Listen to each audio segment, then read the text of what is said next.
And here we are.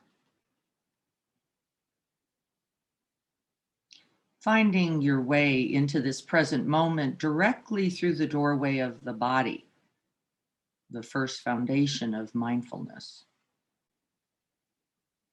Not to preen or to protect, but to be present. As we enter the body, it's like a golden light of awareness being poured into the empty vase of your being. We begin at the feet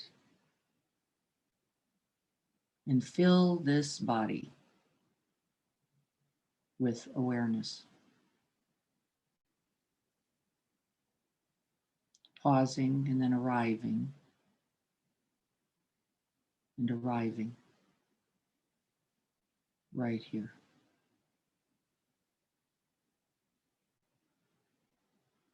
Continue to feel into the body, knowing this body as the body.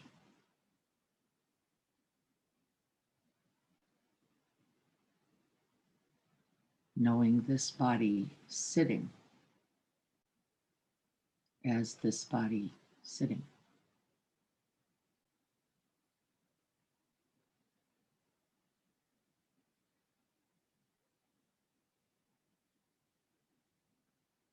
And as we sit, as we rest for a moment, taking that pause, we begin to notice that we're breathing.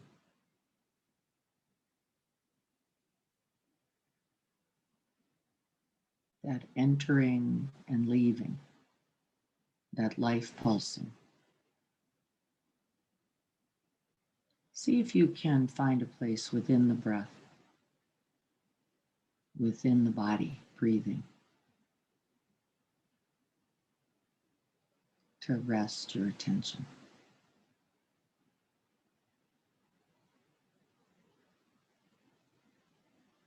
And then call to mind all that you love.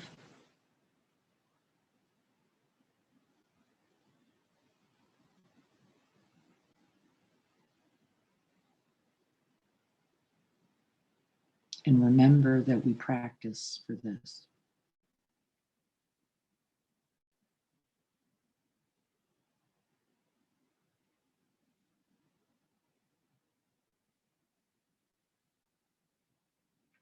Building those small fires around which we can all take refuge. Beginning with your own awakened heart-mind.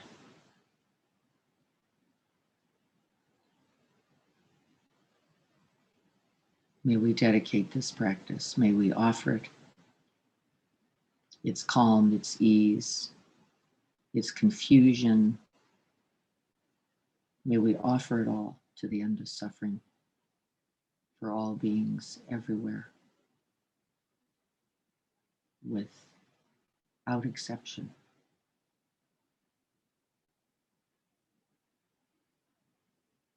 Omitting none.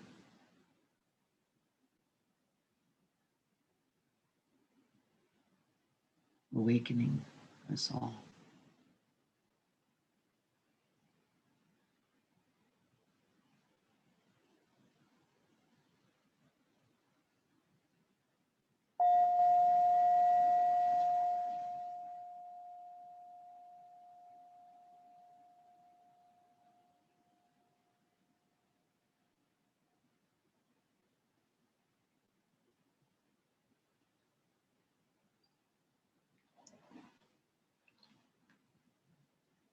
So finding that physical posture, we have committed our hearts in the aspiration, and then we set the mind. And I was just listening to Tom Jeff recently, and he said, find a place in the body where there's already joy, where there's already ease, where there's already love, and rest the mind there.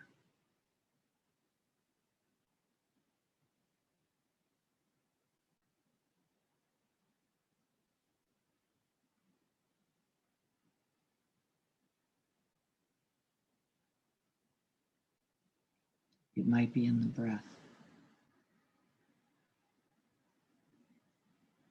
No strain in the breath, no struggle.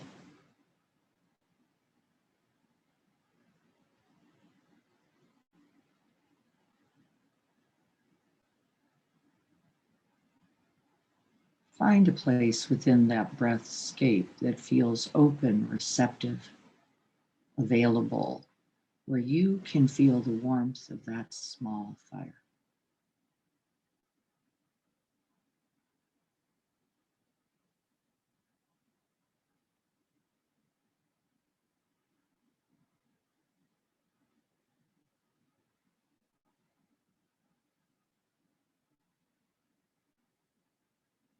We pause and turn towards, and then we begin to cultivate arriving. Breath by breath, we commit ourselves wholly, fully, whole body, whole mind, whole heart, to this one breath.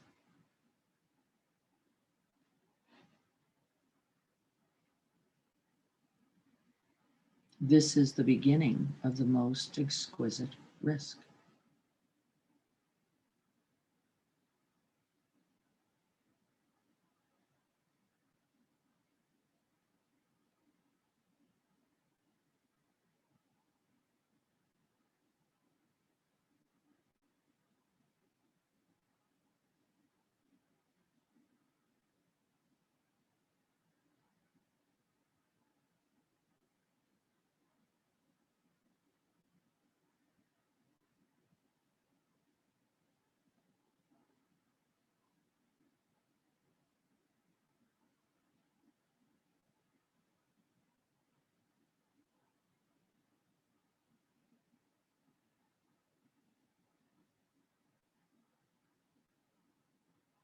Touching in gently, watching for habits of demand, of force, of the ideas of right and wrong. They will get in the way.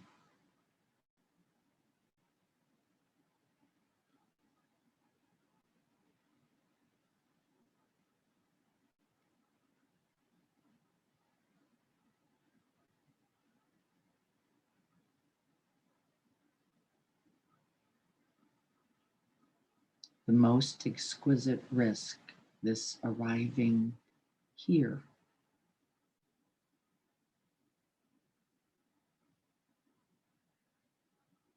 exactly as we are.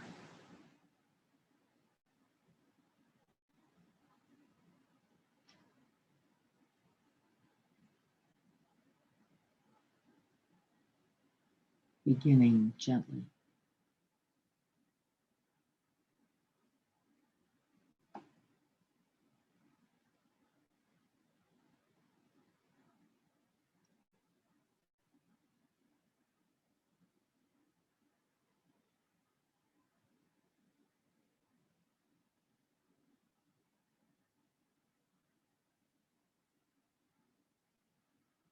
And we start with a smile, the smile that says, whatever arrives, I will welcome it here,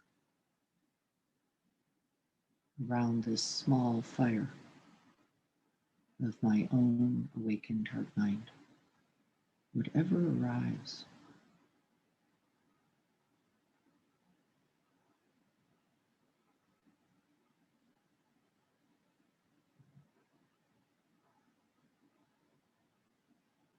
And so, even as we commit ourselves fully to the breath experience, to breath sensations, we do not reject, refuse, push away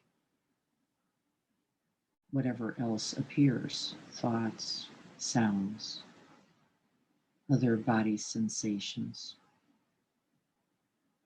We simply smile and notice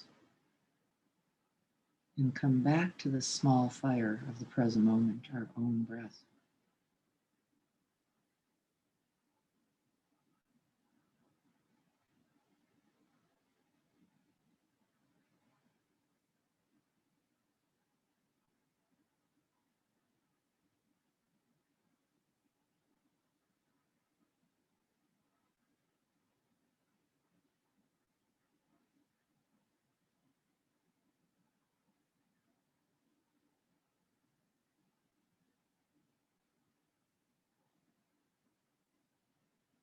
The most exquisite risk is the arriving.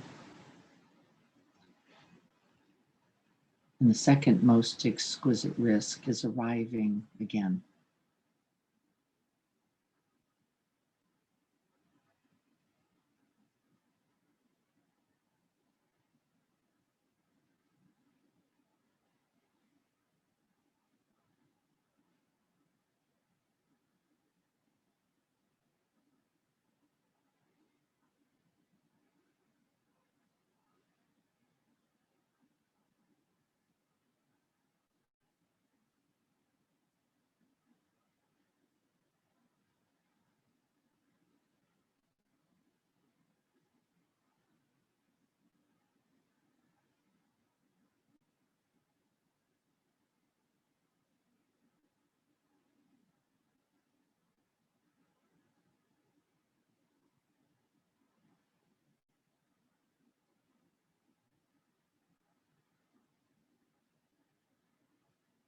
This very pause is the exquisite risk.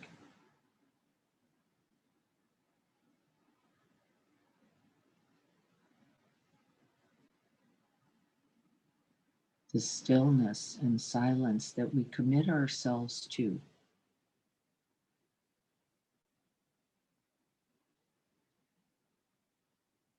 Without all that scurrying, all that mind wander, all that distraction, all that seeking something.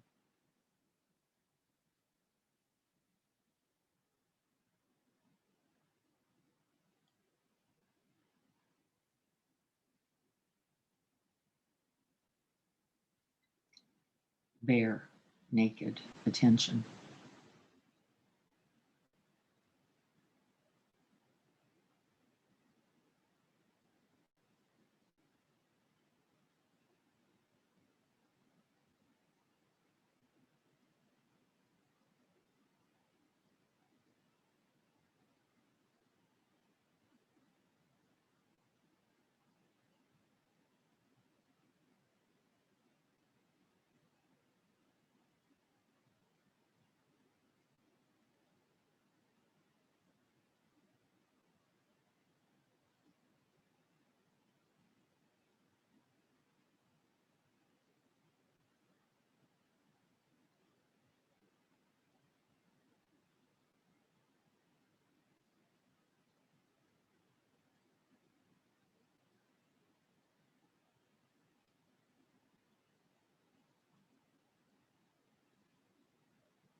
The exquisite risk of coming back to ourselves again and again,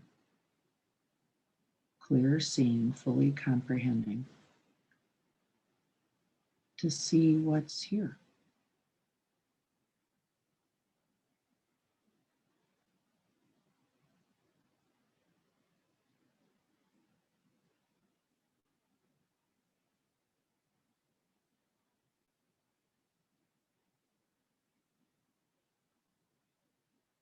And we begin to get these insights in small glimpses without analyzing, by just seeing the mind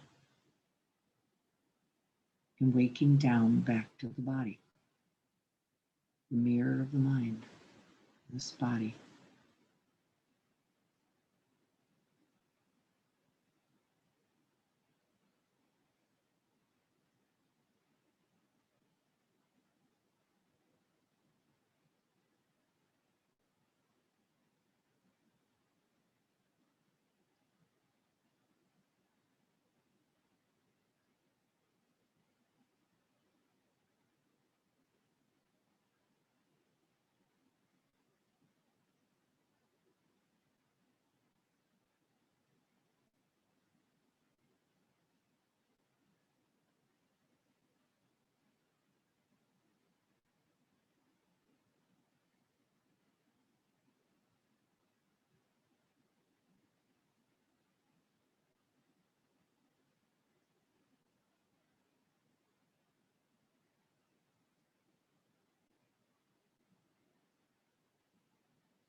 stabilizing, calming, steadying the mind so that we can begin to open, and with equanimity, with full open-heartedness, begin to inquire.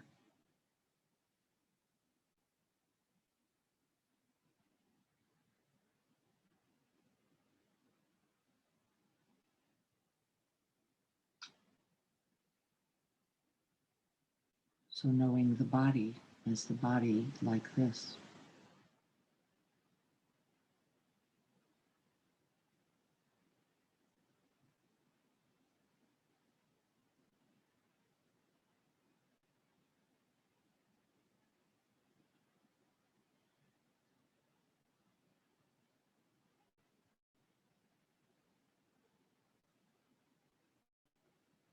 Knowing the breath as the breath coming and going.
Is it just hauling wood? Is it just the breath?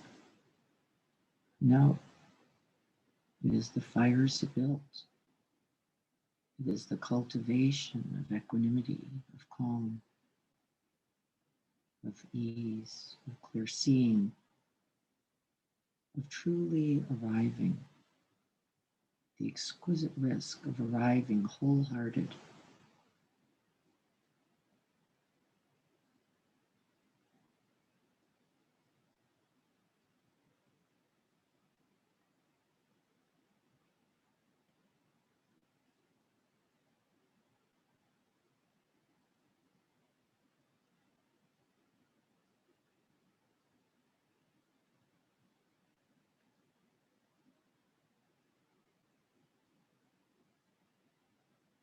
And then we notice we begin to peel layers of self-clinging, the self-clinging to the body, the self-clinging to the breath. We can begin to feel a sense over time and with that practice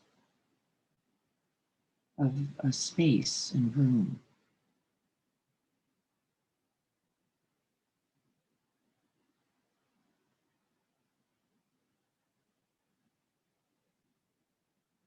Quality of awareness that begins to expand itself without disruption or mind movement, but opens.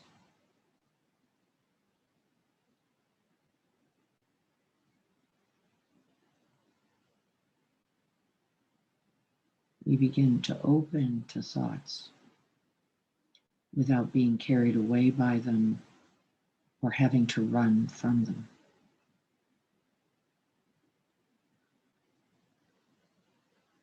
than we can as we know the body as the body, as we know the breath as the breath, not mine, not I. We can know thoughts simply as thoughts.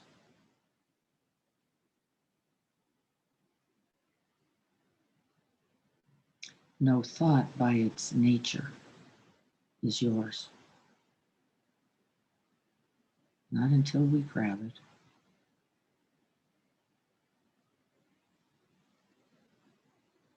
Letting thoughts come and go, just like the breath.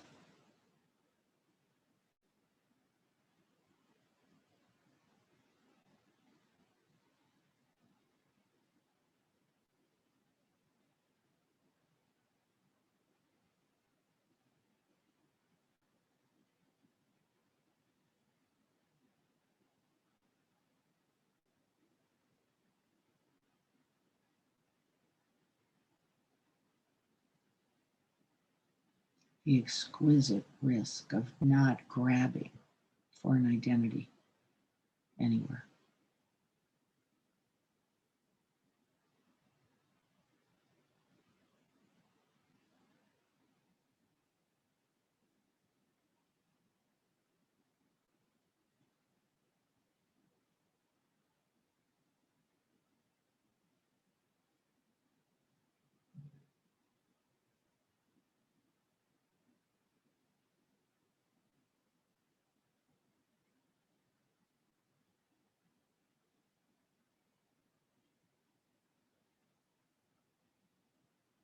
Can we see how thoughts, when we get carried away by them, take us away from the present moment and our own true nature?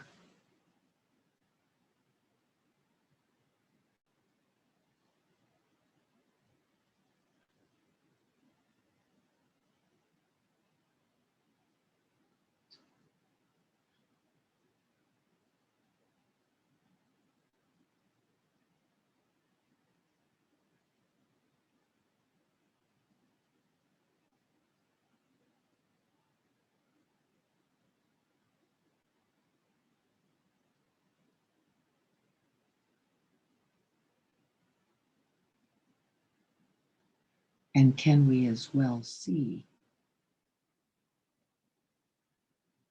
that exquisite risk of coming home, opening again, being present again, arriving again and again?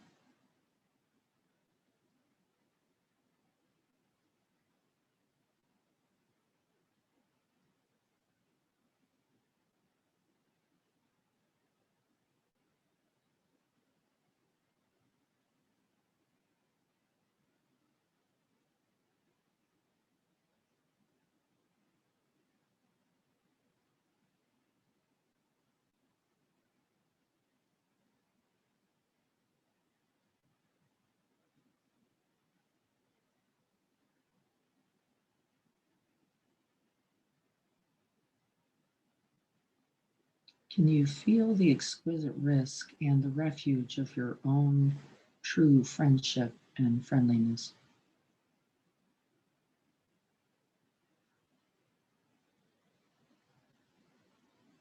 Noticing a thought, letting it be, and coming home to what is more true, more alive, more present.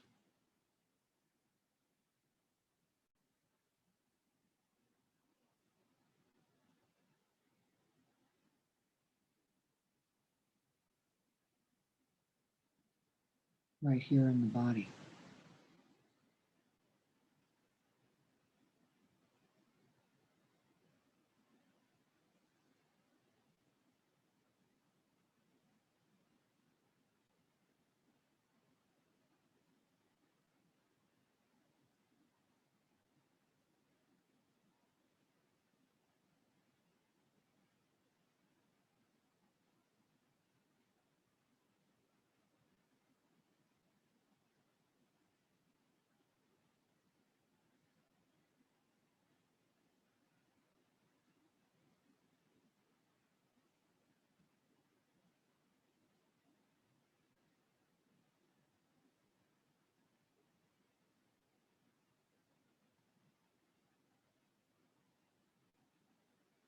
No matter how dark the thought, there is that small fire always available right here. And as we move closer, it can then also become brilliant, luminous, expanding, including everything.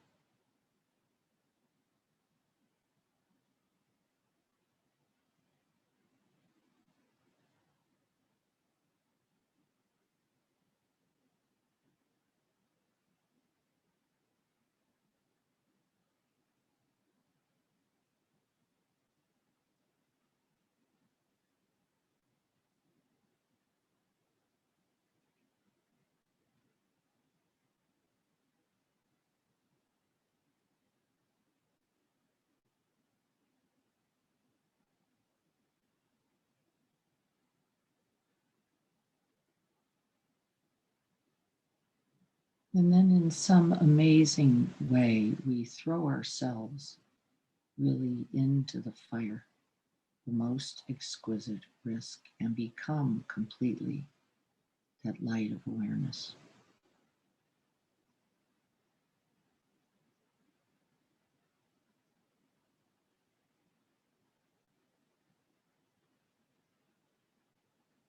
Shining brightly in all directions.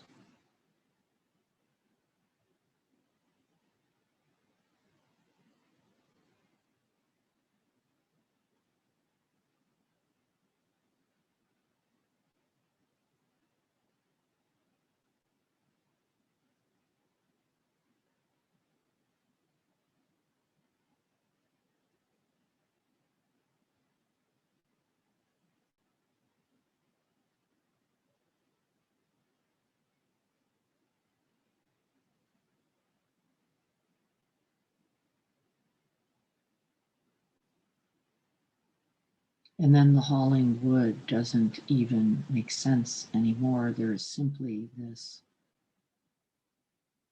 open, luminous, vast, loving presence. No efforting.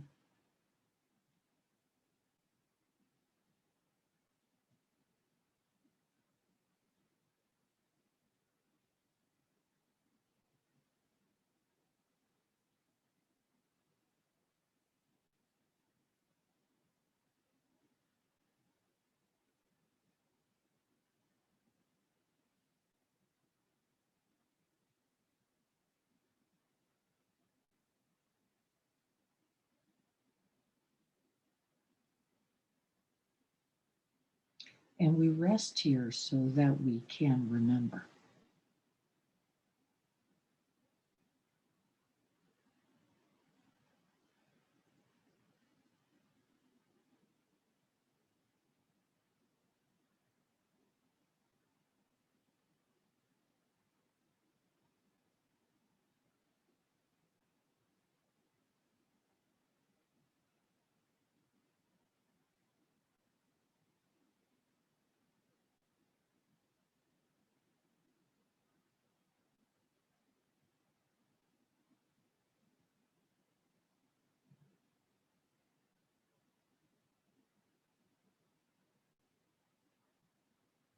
Then whatever is required simply becomes a part of the whole. No risk, no effort, just the being.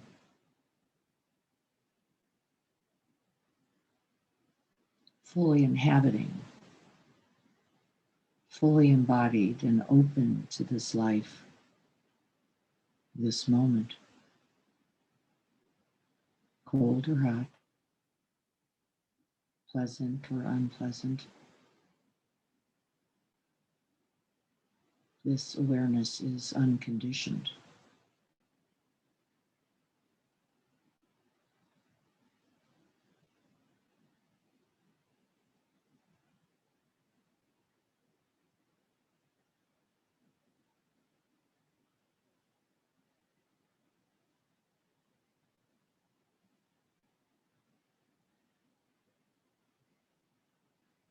It draws you in.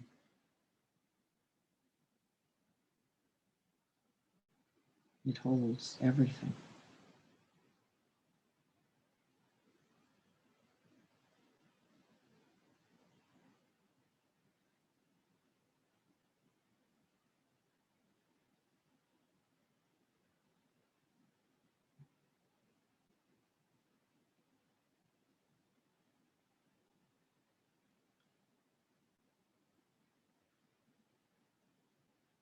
So a dark thought or a peaceful thought is greeted with the same unmoving mind, the same open, loving space,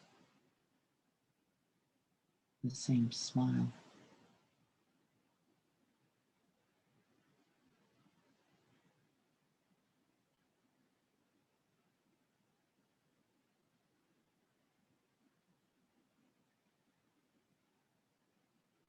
Knowing thoughts as thoughts.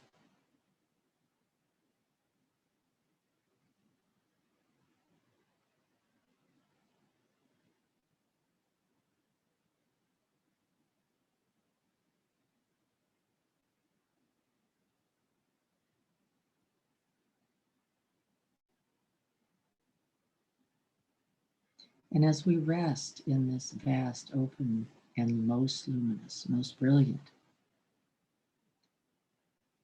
warmth space, I'd like you to reflect on a particularly challenged thought you might have had this week. Why me? Why not?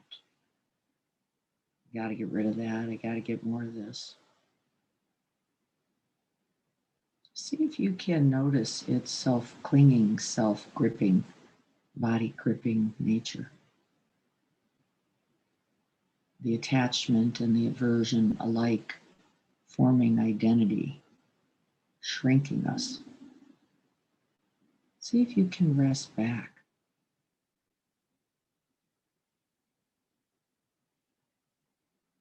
holding that spacious mind.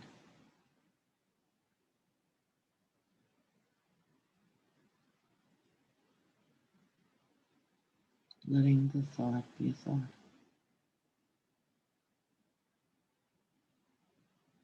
coming and going. The self who grabbed it, simply illusion, coming and going.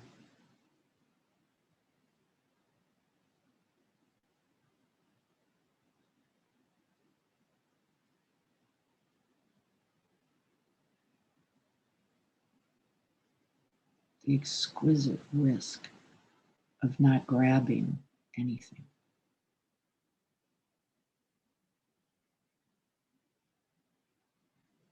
as me or mine or I.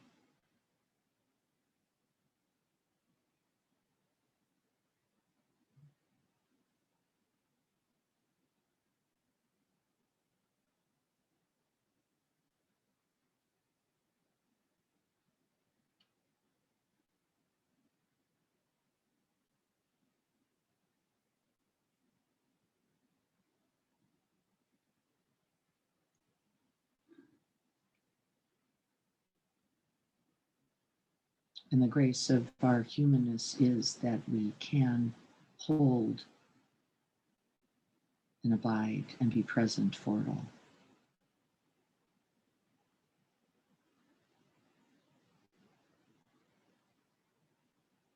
We can open, of course, then to include all emotions, the sorrow, the grief, the fear, the confusion, joy, elation, connection, love.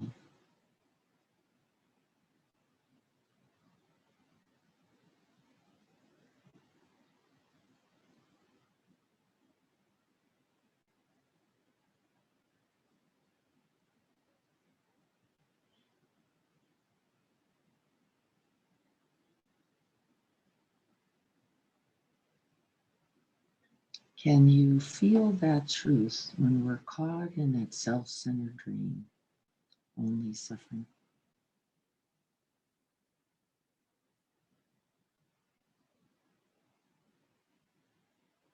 And that we can free ourselves as we open the heart mind. Wisdom and compassion flood in.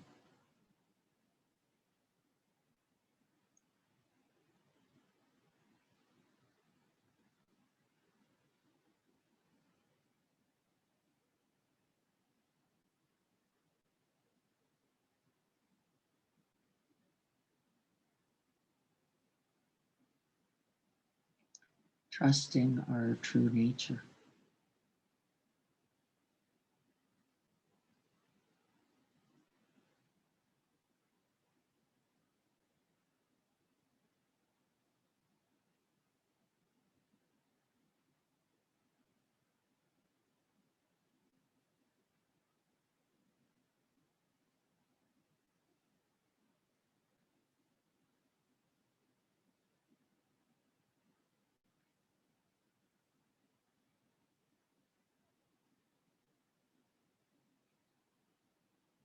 No cover up, no armor, no mask, no disguise.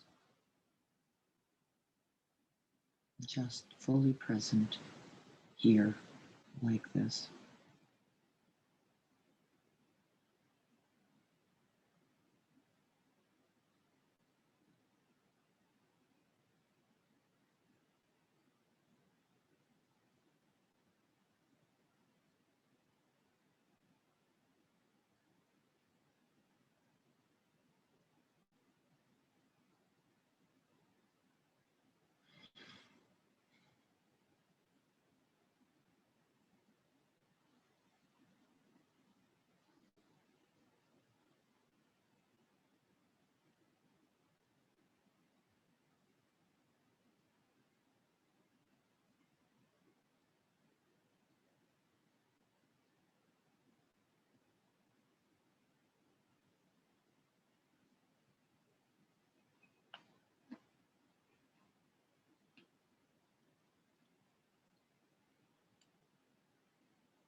And then we are the boat, the bridge, the raft, the further shore, the one that's needed, the doctor, the nurse, the good medicine, the patient.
Offer yourself a little hug, however you do that, opening the body,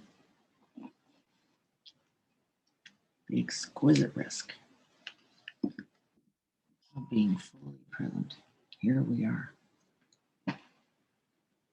And so we're going to talk about this and the practice and what you noticed as I was referencing those two inquiries. One is what is that? What does it mean to fully show up? How do you know it? What's true for you? And the other is the question we're often asking in our day-to-day lives, which is what gets in the way? What contributes to the forgetting? What's the storyline that we get caught in? that pulls us some distance from our true nature, at least the expression of it. Probably not the true nature itself, right? It can't be separated. And so let's take a moment and talk about that. I don't want to get too far from the practice, but I do want to make time for Greg to come on too. We'll make sure, and Lisa, and talk about what's happening with the MC. But let's stick to here for a moment. And what do you know about this? What observations and experience were true for you? Diana? Yes. Hi, Leslie. Leslie, hi. What I wanted to say may not be an answer to those questions, but it was regarding the exquisite risk. And I saw that without having done the meditation that you did to bring it as an act coming from the relaxed heart, I saw suicide bombers taking the exquisite risk. And then I saw the storming of the Capitol, the people really feeling like they were taking that exquisite risk. And I saw so many things happening that you think you're doing for the highest good, but you're not really connected to your heart. And so anyway, I just wanted to mention that became, strong for me at the time. Yes. Isn't it true that we can imagine? I know this for myself. I can imagine the warrior stepping in as where the most exquisite risk is. No way. No way. The exquisite risk is putting down the weapon. Right. Isn't it? That's scary. That's terrifying. Showing up, what did I say? Naked, bare, vulnerable. This is the grace of our humanness. This is where it's really at. The carrying the weapons around to fight for the cause, right? This is what we often believe we're doing. Every argument I've ever gotten in with my husband, by the way, at the moment felt like the exquisite risk. Fighting for the right, fighting for the truth, fighting for, right? What? No. The delusion of the self having climbed in. Now, by the way, I don't know if it doesn't mean taking a strong action. We're looking at that now in real change, aren't we? Which is sometimes purposeful and fierce action, but it doesn't carry hostility. It doesn't carry separateness, you're saying. It doesn't carry the idea of me versus you and us versus them. It's not possible, isn't it? And you can't, if you can't feel that thing you were feeling, that knowing the wholeness of it first, there is no exquisite risk. You couldn't be taking it. You're taking a side. How easy? How easy is that? Taking a side. It doesn't even matter what sides you take. How simple is this? I think this, I think that. So easy. And we buy in so quickly, don't we? So quickly to it all. Thank you, Leslie, for that. Other thoughts about this? Thank you.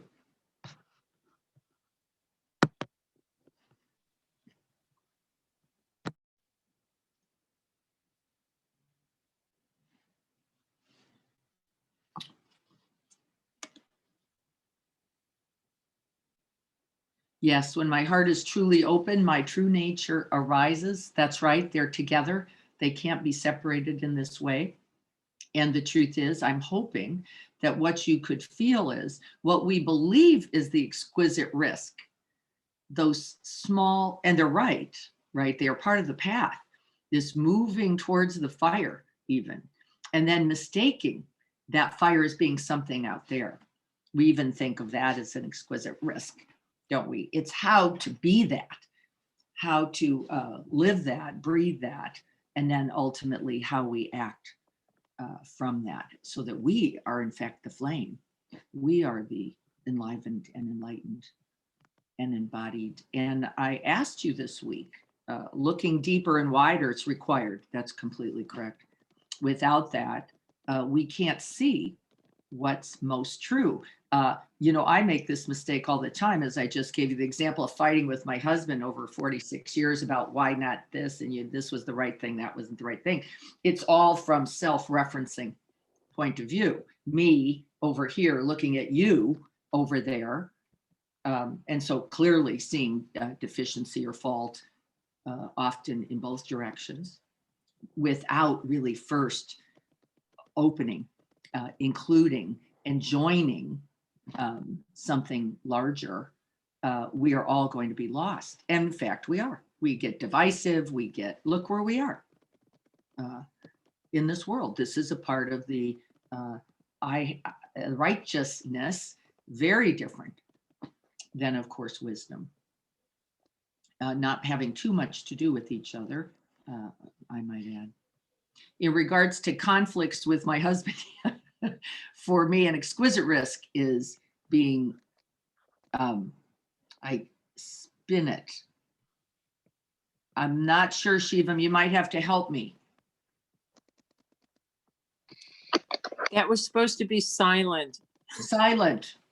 Okay. Tell me about this. What do you know about this? Yes. Yeah, it came up for me this week in I see how I can perpetuate an argument, a conflict, and something came up this week and I was going to say something and it was like, no, Shivam, do you really need to say this? Is it really going to further, the peace and equanimity of this relationship? No, don't say it. You don't need to say this. And it was really a great insight for me. It was huge. It's scary though, isn't it? And for me, it was scary because I am like the warrior. It's very easy for me to take up arms and fight. So for me, the risk of just being vulnerable, being quiet, not saying anything, just letting it be was actually a risk for me. For sure. Unusually so, but for sure. Really cool. Very cool. Very wonderful. Yeah. What is it that we say that's an exquisite risk?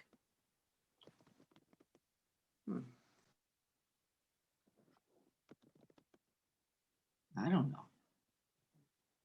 Not until what? We first fully embody, we fully arrive, right? And then everything you say, saying or not saying, then doesn't even become the point, is it? But mostly we're speaking from the thinking mind, the one that says this needs to, you need to, I need to, mostly. Not always, of course. And I know the difference, and I trust that you do as well. Not only know the difference in speaking, right? Risking, really being vulnerable, risking, really saying nothing, and being present. And I don't think we have much experience with that. Culturally, we don't value that. And I think it's worthy of our inquiry and practice. How to truly be with. As my grandfather was dying, I was had arrived 15 minutes before he died. And, that kind of knowing this is all going to be okay and we're going to be here together. And I was watching others in the room, just in that resting place, trying to create space for the truth of this and hold it all. And it was like just all those talking heads that Joko has talked about so many, just, with really very little being communicated, very little being embodied, just noises coming. And it was really my first, probably truly, experience of understanding what it meant to really show up, that probably I had mistaken as, well, if you really love, there's words with that. Of course, my son already having taught me that love is not limited in any way by language, but still even more how to show up and hold others in their distress or their fear or their grief. It was well past any language. And by the way, I'm not saying it can't include it. I'm saying be watchful, because I think it's mostly often a habit first. Can you embody first? Can you arrive first? Can you risk the exquisite risk of truly showing up to your own fear, your own pain, your own confusion, your own love, your own joy first, and then opening and offering from there? And so then what does that require of you is my other question. Yes, the risk not to be right. Very much so. What does it require of you then? Since we all know this, right? We all really get it. We're going, yeah, I know the difference. It's definitely physically felt. It doesn't even feel the same. It doesn't have the same manifestation. It might even be the same words, but they're not spoken in the same way. So what would it mean for you? What does it require of you in order to arrive over and over to that? Let's talk about that for a few minutes. Because what is the practice then? And I asked each of you on Tuesday and last Saturday, what is the exquisite risk? And Shivam just said, being quiet, not saying anything, not taking up arms, not going into familiar warrior mode. That's a risk. Exactly right. What other risks do you notice? And what have you tried and experimented with on this path for exquisite risk? Remember what I said last time was the exquisite risk of not getting it right, of pulling someone over and saying, I don't have the money, but okay, let's go to the ATM.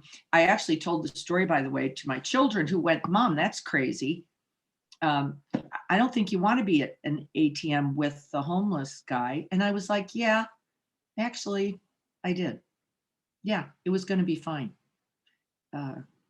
Yeah, no, it would have been the greater of me to risk that. And it didn't feel physically or risk for safety, but they were concerned because they even saw it as outside of the box, kind of like, what would it mean to take that action? To separate and find silence, yes. And often is not easy, not when that discursive, self-clinging mind gets going. No, that's right. The risk to be authentic, even if it feels like I might not be accepted. I think this is a big one, Leslie. And I think it's actually more true for women, even who have learned, often been trained by culture and other to hide certain aspects of our experience, to not say or do, or then like Shivam and I, to say and do more than is useful or necessary, but to find that equanimous balance, I think can be tricky. But what does it take to get to that? What do you have to do first? I know you've been practicing, so tell me what you've come up with. Yeah, Diana, I just wanted to say that the risk to have your heart broken is a big one for me, and you know, that could manifest in innumerable ways. You know, it could be like the risk to help someone who's going through, who's, you know, some bereavement or some divorce or whatever, or a breakup, and to really put yourself there vulnerably, knowing that that transference is going to hurt like hell. And or, you know, like I was thinking of an occasion in which I like helped a girl who had just been discharged from the hospital, who was withdrawing from heroin, and was homeless, didn't have anywhere to go. And, you know, just, I don't know, knowing the pain of addiction and knowing the pain of, I've never been where she was. She was in a really bad place. But nonetheless, I hesitated, for a minute. I ended up helping her and, getting her, letting her make a safe connection in San Diego, and then driving her to San Diego to the safe house. But it hurt like hell, because I understood that pain. And I think often when we understand that pain is when the help is needed the most. And yet when our defenses pop up and we turn away, man, I mean, I'm kind of getting emotional just thinking about it, but that's allowing to have your heart broken is a big one. Thank you. Mhm. Yes, it is. Isn't it one of the biggest? The willingness to know pain. Yes, it is. Isn't it? What are we running from mostly? If it's not that. The truth that we're going to hurt, that we're going to not know, that it's going to be groundless, that we're not going to have the quick answer, that we're going to have to rest in the open space with the difficulty, the confusion, the challenge, the grief, the sorrow. And it's easier to do something, isn't it? It's easier to say something. It's easier to act than to be. And I think this is quite the essential, exquisite risk. And thank you for naming it, Anthony, because I think it's true. We don't want this, not really. And not knowing what to do, and not knowing what we hate the unresolvable, don't we? We hate it. We want an answer, a fix, a solution, a happy ending, don't we? And by the way, it's not that I think that's not possible. I don't think it comes in neatly wrapped plots or packages. And it for sure doesn't come before you show up in the fire. I did that in the meditation, and you get it right in there. There's no around it. There's no, and then something else. You're going to have to climb over yourself and your protective coating called I can do this and it will matter, or I'm going to do this and then she's going to be okay, or right, any of all of that into the truth that I don't know anything. And yet what? There is something that compels us. I think the open heart itself says, but I will be here. This is what I know from hospice, right? I am not going to fix this. It was the best training I ever had. I am not going to fix this. I can be present with, too. I can. Crying, too. Distressed, too. Not knowing how either. I can do that. That's the grace of the humanness I'm talking about. We talked about grace a couple weeks ago. Isn't it that? The showing up naked. Like, I'm just going to show up. I don't know what, but I am going to show up. And from the very showing up, climbing over our ideas about this, then we can truly begin to arrive. And we have to begin in our own practice with ourselves and recognize all the donkey tails we try to stick on the situation. Don't we? Thank you. Pain, we don't like it, we don't want it. The unpleasant, we don't like it, we don't want it. The inconvenience, driving all the way over there, right? Even those small moments, getting all the way to the ATM, Diana, right? Over there, that's what that would have, like not right here, I'm gonna have to get all the way over there. Well, that's looking challenging, right? And it was beautiful. It was beautiful for me to see. Look at the small box mind. I just put like, oh, only this and only that, but the showing up and the willingness to be with whatever is there. And if we are spacious enough, right? If we're open enough, if we're present enough, we can be a witness. We can hold with, which I know is true as do you. Thank you. Yeah, we first have to deal with the pain energy that comes up in ourselves. That's exactly right. And that's why we do formal practice, because otherwise we skip right over it and don't even recognize what actually happened. But in the quiet moment, in the stillness, we can see the moving mind, the scurrying one, the one who gets fearful, the lost one, the pained one, the one who goes, I don't want to, the one who's hiding, the one who's wounded. And they're all perfect, right? This is with no judgment. They're all a part of the fabric of our humanness. Yes, thank you, Anthony, very much. I'm grateful for the naming of that, because without that, we are having half of a conversation, aren't we? It's beautiful to talk about the light, but it's also necessary to talk about the dark that we all have some resistance, some fear, some confusion about, and the willingness to turn towards that on the path of the exquisite risk of this humanness. Yes, it is an amazing opening. Pain is an amazing opening. Yes, it is. No one signs up for that operation. No one signs up for that operation. Life comes and gets you. Appointment, here you are. Come on, your turn. We don't usually go, yeah, let's throw ourselves in.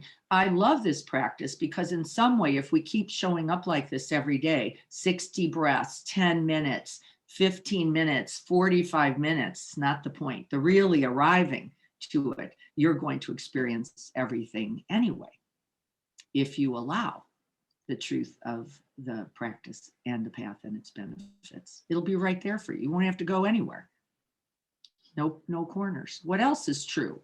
Thank you so much. We're getting to what's in the way then. I read something recently that was talking about the school shooting at Sandy Hook Elementary. And it was a town of 27,000 people, and 67,000 stuffed animals were sent there. And the intent, I think, what she wrote about was that the intent was there in a way to comfort in some way with this thing. But what ended up is the town of 27,000 people ended up having to figure out a way to get rid of, to donate, to figure out what to do with all of these things that were sent. And this woman talked about, the month or so after Sandy Hook and how many people were there, but then everyone was gone and they were left with all of this to pick up the pieces. And she continued to return to be there. And that's really what is necessary for, comfort and compassion. And I just thought that it's an example to me of that being with and being present and finding that stillness in order to be able to extend and be there. To keep showing up. Yeah. Right? Isn't that what you're saying? How do we sustain that? How do we not do the one once over? How do we not do the annual Christmas thing? How do we, right? This is very tricky, I have to say. I am the worst at this. I'm great at the one-off. It's very easy, right? You make the lasagna, you do the thing. And by the way, I'm not saying those don't count. I think it's harder. How do you keep doing it in some way that's sustainable? We've talked a lot about this on the EMC board. What do we do that we continue? How do we continue to be of service? How do we continue to contribute? How do we continue to offer, not just do a one shot? And it's very tempting, and it's often very self-serving of us to. And again, I don't want to only say that that's true. I think we have to examine that. How do we keep doing it? That little button on Axe Blue and change.org, and it goes, is this a one time or is this a continuous? Right? And you can see yourself like, I kind of think I'm a oneer on this every month thing. Ugh, I don't know. Who knows next month? Who knows how that's going to go? And can we see what that is? That's fear, isn't it? What's it fear of?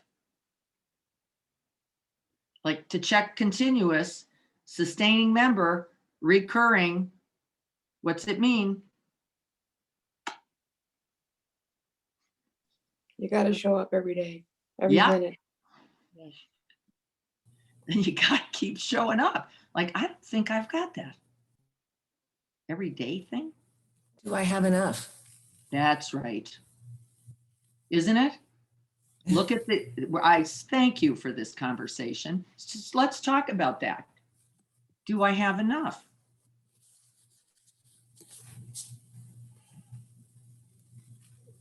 Isn't it? It takes a lot of energy to stay present. Yes, it does.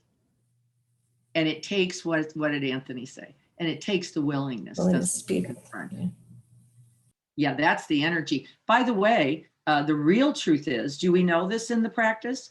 The real energy is in the resistance. The real consequence, the real cost is all that we're pushing away.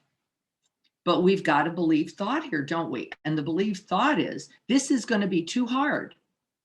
It's going to cost too much. I'm not going to be able to have what I need. And actually, what's true, do you know it in the practice? Did you feel all the resistance at the beginning of our practice? I don't know, maybe it'd just be better to make the shopping list. You thought it. Maybe it'd be better to think about that recipe, that lunch. I'm not focusing on Lisa, who's an amazing cook. I'm really thinking about my own birthday dinner and my husband's birthday dinner, right? And like, let's go sprinkling off into thoughts about that instead of what? To confront the unresolvable truth. This is what Joko meant. The unresolvable truth that there is pain in this life, right? And that there is no way, there is no protection sufficient other than to disconnect, other than to check out, other than to run the other way, other than to fight. Because then we simply run the exquisite risk of being bare and naked and present. And I'm going to continue to invite you to that. Notice what we're talking about, the pain that we don't want, the fears that we have that get in the way, and the not showing up, or the showing up in little practiced moments. I'll do this one every day, every month. Oh, I don't know, right. I know we're getting very close to the end. Can I switch gears, because I so want Greg and Lisa to be able to talk about for a few moments the exquisite risk of showing up for our healthcare workers at Scripps. And I hope that Greg's still on. I know Lisa is, because I can see her name here. Is Greg here too? Can you guys come on? And I suppose Carrie might be helpful. I'm on. Thanks, Greg. And I think Lisa's here, maybe Carrie. I don't know about Jim. Can you guys talk about our most recent? Yeah, let me start it, but I'd like Lisa to kind of jump in here after I just sort of give a brief overview. We delivered our first meals this Friday, and Lisa's going to give a little bit more detail on that, but they were very, very well received. We also got a letter from Steve Miller, who's the Vice President, Chief Operations at Scripps Memorial Encinitas. And it was a really heartfelt letter. It's going to be in our newsletter this week, so look at that. I don't want to read the whole thing, but they are very, very appreciative. I think what we're doing here is really going a long way to helping the staff there. And I'd like both Lisa and Carrie maybe to join in now and kind of give a little bit more detail on it. Lisa? Sure. You know, what we all agreed on is we were wanting to provide some healthy nutrition. And we were really fortunate. Kara gave us a lot of wonderful guidance about what would be helpful, as in, have a real meal, not just give people snacks or whatever, or sort of on the go, but actually allow them to, take their breaks and have something that was healthy and, sort of sustaining in multiple ways. So and we also got that great connection to Good Anya, the restaurant in Encinitas that has just lovely organic food. So we were able to connect, actually, I'll say interconnect between Scripps, what was feasible, with Good Anya, what was feasible on their end, because they've done a little bit of this before. And so we've just got a combination both for the day shift and the night shift, which was really nice to be able to cover everyone in a day. With a sort of, a variety of sandwiches and salads and wraps and all that. The details of that probably not so important, but just the idea that we were able to provide to groups that, particularly deal with difficulties of the pandemic, with the ICU and the step down unit and the ER. So we have, we're covering a great expanse within the hospital. I know Greg doesn't want to read the whole letter. It was a long, beautiful email that came to us, but I just want to read one portion of it. Where they were saying, he was saying, we are prepared and ready to provide exemplary care to our community during this pandemic while keeping our staff safe and healthy. The response of the community to stay home and observe social distancing is very much appreciated and the best way to stay healthy. When the community goes above and beyond in recognizing our healthcare teams, as you did, the infusion of positive energy and increased camaraderie among staff is palpable. That was the part, I don't know, we all read this together and I think it all grabbed our hearts, speaking of opening your hearts. The other nice thing is we were able to share that with Good Anya, and they feel exactly the same. So, that they feel that it's been a gift for them. It's helping keep them healthy and alive as well. And they really are happy to be able to contribute to this. So it's just been a wonderful, for me personally, it's been a wonderful experience to just sort of see that whole circle that's happening. And, it's going to be exciting to see how we can hold this up, as Di was saying earlier. How do we maintain this? Maybe not in exactly the same way, but how in this way and others we might be able to maintain this. So, Carrie, anything? And let me just say Please. that being, with my feet on the ground there and being able to walk to all the units and hearing people say with heartfelt thank you to everyone. And I ditto that because I'm the treasurer, so I see the money that has come in, and we are an amazing bunch of people who have just raised $6,000 in a couple of weeks. Yes. So bless you all and thank you. And I know that the stress levels at the hospital are immense, and just having, even somebody said, the lemonade was so good, just to hear simple something or other. And they brought these little cookies that, Di, remember the Buddha balls that we made? They're Yes. like that. And so Yes. now all of a sudden everybody wants recipes. So I'm going to start giving recipes out, like, oh my God, didn't know that this was part of the palliative care team, right? But so, yeah, my heartfelt thank you to everyone who's contributed, and from the staff as well. Can I add just one more thing? So we've committed to 2 weeks, which is this week and next week. And thanks to your donations, it looks like we're going to at least get into the 3rd week. We'd like to do 4 weeks if possible. And we've got some major donations, but also everything that you donate will be on a 2-to-1 basis. And that'll help us, maybe get to that 4-week point. The other thing I wanted to say was at the board, we were trying to also figure out what could we do that would be really kind of dramatic, that would really hit the hearts of all of the medical staff that are working so hard there. We thought about the Blue Angels, but we figured out we probably couldn't get that to work, but that did happen actually. If you remember back in March, they had a flyover. Anyway, we came up with the idea of asking the city council if they would come up with a proclamation recognizing the amazing effort that's being done here in Encinitas at the hospital. And we submitted it. We took the liberty to submit a draft to the mayor for this proclamation, and they've accepted it.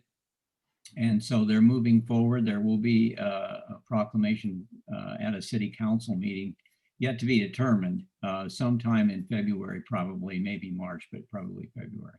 So we'll let you know how that proceeds. But the idea there was really just to let everybody there at the hospital know just how much the city really, the people here in this city, and it's throughout the county, actually, they're, as Carrie knows, they're treating people from everybody everywhere in the county. So it's something to just recognize that. So That is wonderful. Diane, one more thing we forgot to mention. We said also that along with, you know, donations to for the lunches was if you have any thoughts or good wishes that you want to offer up to the staff, we thought we might create cards. Little cards or letters. Little cards or letters. Yeah. I was going to talk to Carrie about that. Let's have a little conversation so that we can start a little program where we can handwrite something. I was thinking we'd just email them, but it's really not the same. I really would like to see people handwrite a little note to the staff so that in our next delivery, which will be next Friday, we can get the cards somehow to Carrie. And Carrie can distribute them. I think that's going to probably be the easiest way, but stay tuned for that. I'm likely to put that in the newsletter as well. And I need to talk to Carrie about how we can do that. And I would love to see everyone write a couple of those, just saying thank you for your service and your contribution and your showing up over and over, given all the risks that we all have, the medical team and the support staff have all the more. And so they keep doing it in our behalf. And I personally am very grateful, beginning with Carrie and Jim and Renee, people who we know directly, and then all those who continue. Please send me an address. Yep. Thank you. Leslie, at the least, that's what we will do, is get an address so that it will be posted. It is also on our EMC encinitasmindfulness.org site under healthy meals. I think there's a donate button there. And we'll figure out how to also help you get the cards in so that we can also distribute those. I think we're well past time. Can we take just a moment together? Now, thank you all for all of that. That is beautiful. Just makes my heart explode with appreciation, gratitude, and love for all of you and your contributions. And for all the healthcare workers there at Scripps. May we gather all the benefits. May we gather all our calm, our ease. May we gather our love, our patience. May we gather our courage and our wisdom. May we put down the weapons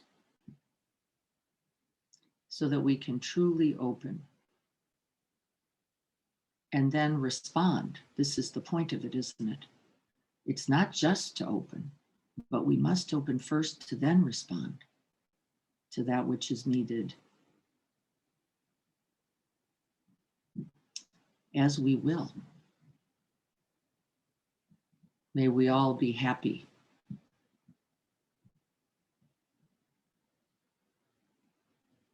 May we all be safe and have ease.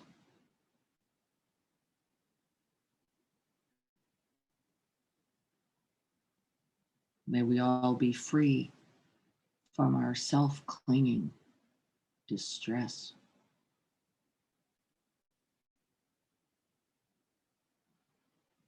And may we remember always, remember and remember to take that exquisite risk of being you, of showing up as you, of resting in that wide open space and grace of humanness, so that we might all be benefited.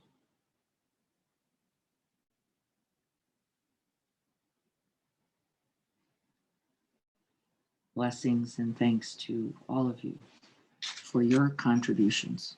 Endless, continuous, recurring button contributions to the good. And may our practice today contribute. So be it.